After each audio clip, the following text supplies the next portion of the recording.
У портфеля оторвалась лямка, а ведь Димка в тот день даже им не дрался и на портфеле с горки во дворе старого детского сада не катался.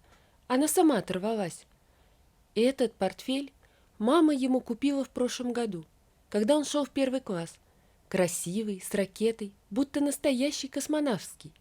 Димке было его так жалко, что слезы сами катились из глаз.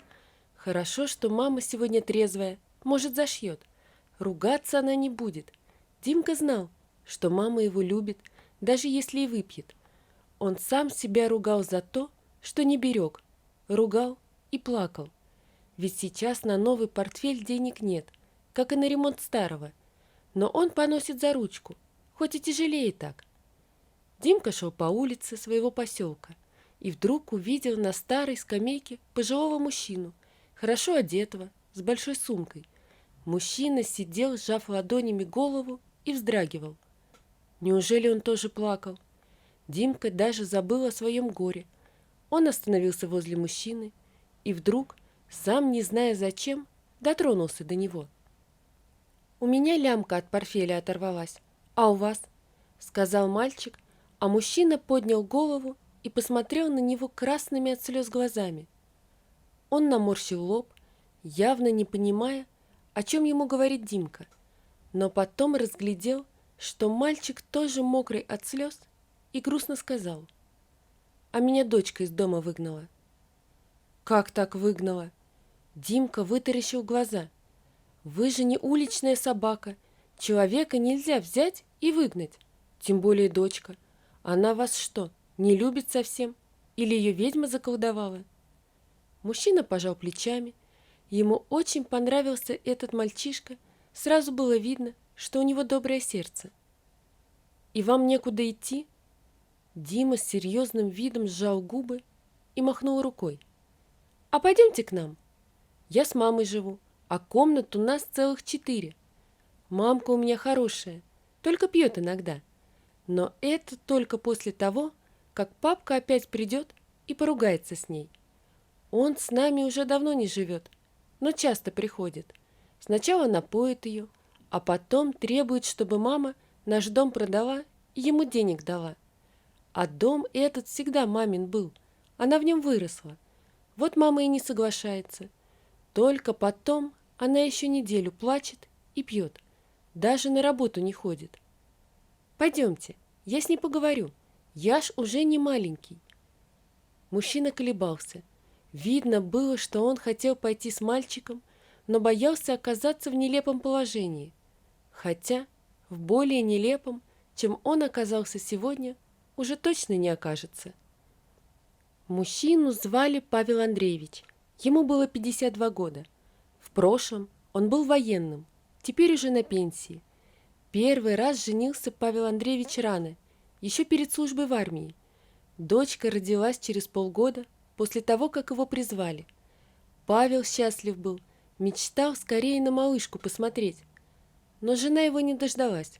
Уехала в город с любовником и сразу подала на развод. Когда Павел узнал об этом, то остался на сверхсрочную.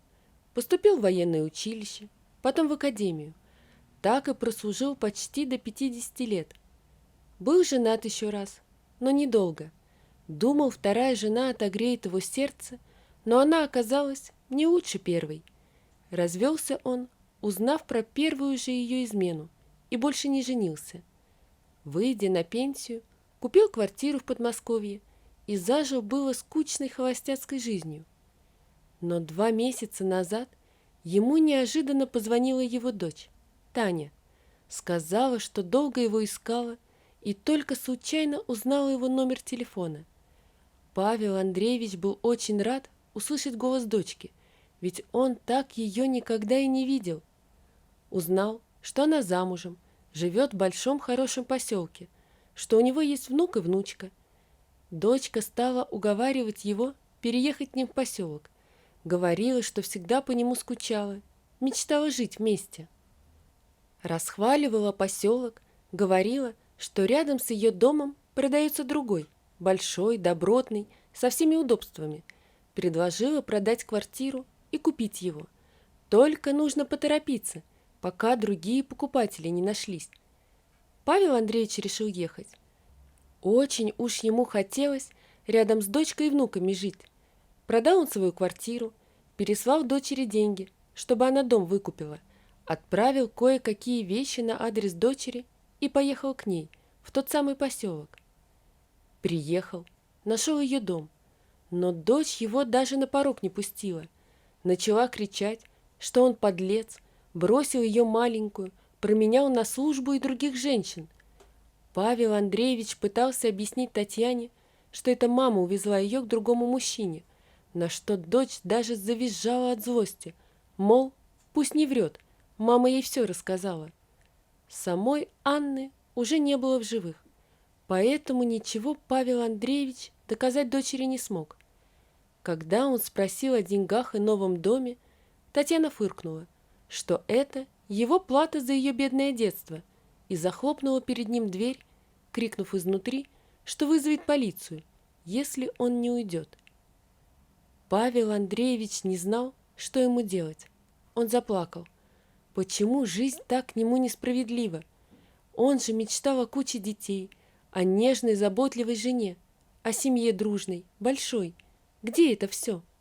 Он шел куда-то, потом присел на лавочку, с силой сжал ладонями виски и застонал.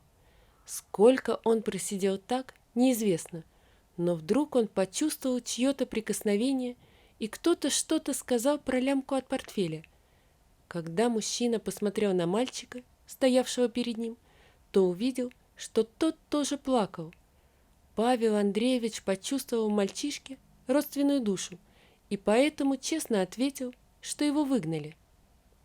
И вот теперь он колебался. С одной стороны, больше ему некуда идти, а с другой, это было как-то нелепо, то, что ребенок зовет его к себе жить. Но Димка решительно взял мужчину за руку и потянул за собой. Димкин дом оказался довольно большим, но явно неухоженным. Видно было, что здесь не хватает мужской руки. Калитка перекосилась, в углу двора навалены какие-то камни. Входная деревянная дверь обита уже сильно потрепанным дермантином.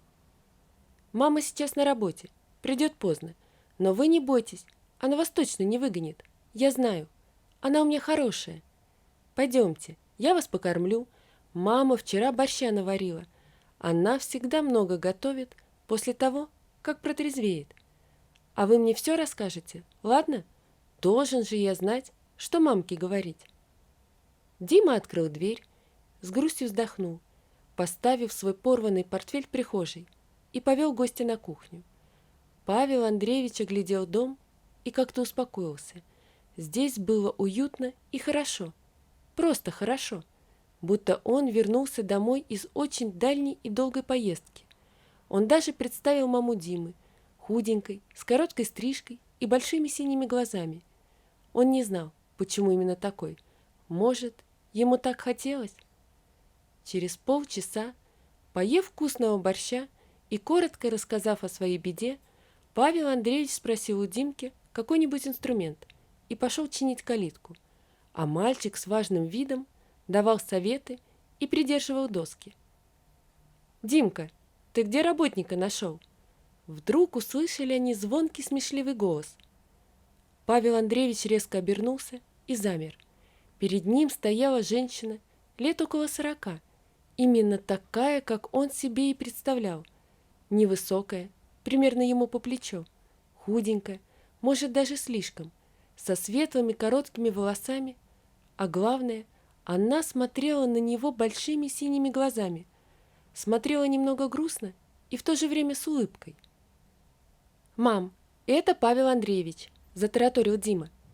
«Представляешь, он квартиру продал и своей дочке деньги выслал, чтобы она ему здесь дом купила. Приехал, а она его выгнала и деньги назад не отдала. Можно он у нас поживет? У нас же есть свободные комнаты». «Как выгнала? Дочка?» Ужаснулась женщина, сплеснув руками. «Конечно, можно. Пойдемте, я вас борщом накормлю». «Да я уже накормил», — с довольной улыбкой до ушей сказал Димка и повернулся к Павлу Андреевичу. «Я же говорил, что у меня самая лучшая мама». Марина, мама Димы, выделила гостю дальнюю комнату, чтобы ему никто не мешал. Павел Андреевич пообещал хорошо платить за постой, но Марина отмахнулась, мол, живите сколько хотите, а поможете по дому, и на том спасибо. Он с радостью согласился и на следующий же день взялся за ремонт. Деньги у него кое-какие еще остались, да и пенсия была неплохая, так что на материалы он не поскупился. Отремонтировал забор, подлатал крышу, взялся за сарай. Марина сказала, что кур бы нужно завести, а посадить их некуда. Бывший муж умел обращаться только с ложкой да рюмкой. Димка гордый ходил. Конечно, это же он такого постояльца нашел. И портфель Павел Андреевич ему починил, и как помощника его все время нахваливает. Мама вон веселая стала, готовит все время что-то вкусное. Про пирожки вспомнила с капустой. Она их уже года 2 не делала. Даже глаза подкрашивать начала. Непонятно только зачем. Она же в теплице у фермера местного работает. А Марина и правда похорошела. Закинула подальше рваные потертые халаты, достала новый, отложенный на какой-нибудь праздник. Сходила в парикмахерскую, даже тушь с помадой купила. Выглядеть моложе стала, и улыбка ее очень красила. А причина-то в постояльце. Мужчина, он хоть и старше на 15 лет, но подтянутый, сильный. Такого в поселке и среди молодых не сыскать. А главное, человек хороший, сразу же видно. И с Димкой друзьями стали, не разлей вода. Марина даже завидовала сыну. Ей тоже хотелось вот так, вместе с Павлом Андреевичем, что-то делать. Но стеснялась очень, сама его сторонилась. Пока не явился Сергей, бывший муж. Он пришел поздно вечером, когда Павел Андреевич уже прилег в своей комнате. Без стука зашел в дом, поставил на стол бутылку и крикнул: «Тащи закуску, пить будем, женушка, соскучился я». «Я тебе не жена», – дрожащим голосом сказала ему Марина. «И пить больше не буду, уходи». «Чего?» – удивился Сергей и криво усмехнулся. «Уж не старик ли нахлебник тебя научил? Где он? Я сейчас ему морду-то набью». Он вскочил и побежал по дому, заглядывая во все комнаты. Последний забежал в дальнюю и пропал. Марина обняла испуганного сына и замерла в ожидании. Она боялась заглянуть в комнату постояльца, но через минуту громко расхохоталась. Павел Андреевич вывел оттуда ее бывшего мужа за ухо, как нашкодившего мальчишку. Сергей тихо стонал, а Павел Андреевич приговаривал: «Скажи спасибо, что я сегодня добрый. Придешь еще раз с бутылкой, обидишь Марину, сниму штаны и ремнем отхожу. А потом всем соседям расскажу. Хочешь?» Сергей морщился от боли и мотал головой. Выскочив из дома, он погрозил в дверь кулаком, но, увидев грозный взгляд Павла Андреевича, быстро развернулся и ушел, хлопнув калиткой. Марина отсмеялась, подошла к постояльцу и поцеловала его в щеку. «Спасибо. Всегда мечтала, чтобы за меня кто-то заступился. Думала, уж не встречу такого мужчину». «Да, и я уж не надеялся встретить такую милую и красивую женщину. Всю жизнь ждал, а встретил. Наверное, уж поздно». «Поздно?» – испуганно охнула Марина. «Почему?» «Так, вроде старик уже», – пожал плечами Павел Андреевич. «А ты такая молодая. Нужен ли я тебе такой?» «Нужен, очень нужен», – прошептала Марина и прижалась к его груди. Павел Андреевич счастливо улыбнулся и мягко обнял ее, а Димка почесал затылок и сам себя спросил: «Это я что, сам себе нового папку нашел? Здорово! Завтра Кольке расскажу. Пусть по улицам поищет, может, и себе найдет». Вот такая история, друзья. Напишите, пожалуйста, что вы думаете об этой истории. Не забудьте подписаться на канал и поставить лайк. Всего вам доброго! До свидания.